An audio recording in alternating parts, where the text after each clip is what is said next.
Hi mga beb! So kasama ko nga po pala si Ella. So nakikita nyo po na basa po yung damit ko. Nag-isip pa si Ante kasi po nagbasaan po kami. So nagtatakbuhan po kami dahil po sa tricycle. Hala, okay namin. So nagtago pa kami dyan sa likod ng tricycle. Naglalakad po ulit kami.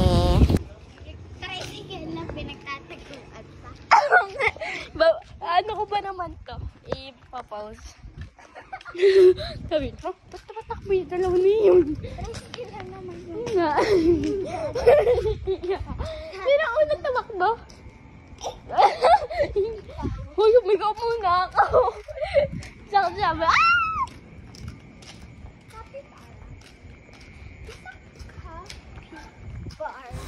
So nagulat ako guys kasi nag-model si Ella.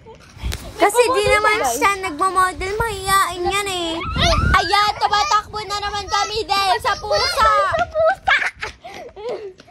Lahat na lang dahil sa matakbo tayo. Maglalakad ulit kami sa kabilang side kasi nakakatakot na doon.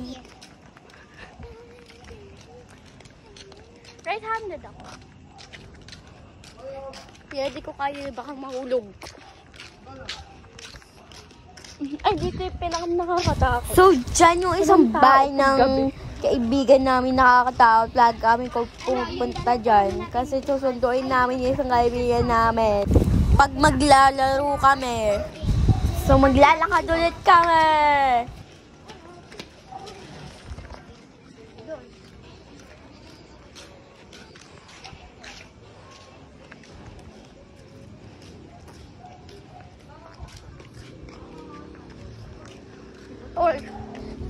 Tatakbo na naman kami mga bebs dahil sa motor.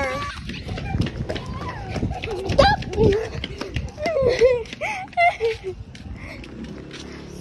Tumakbo na naman dahil sa motor.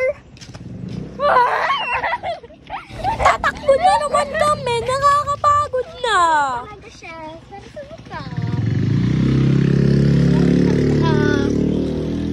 Pag na tayo tatakbo.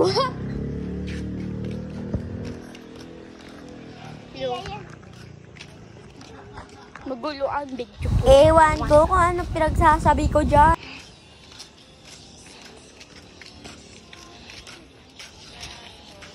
Sobrang nakakatakot para yung horror book.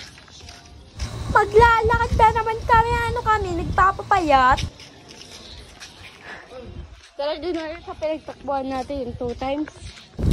So, pupunta na naman kami sa pinagtatakbuhan namin ng tricycle ng saka ng pusa.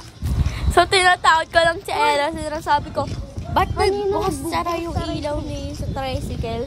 Sabi ko, pero walang tao dun kasi, we. Parang may nakaangkas. Pero may nakaangkas.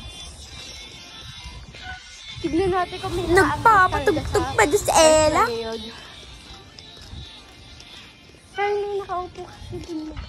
Mayroong tao yun. Alam mo. Natakot ko sarili, guys. Hindi, walang tao.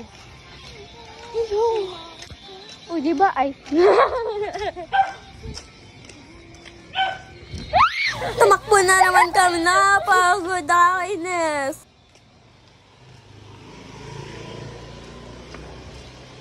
Bye! Ayun lang mga beb. Sayo nga muna. Don't forget to like and subscribe.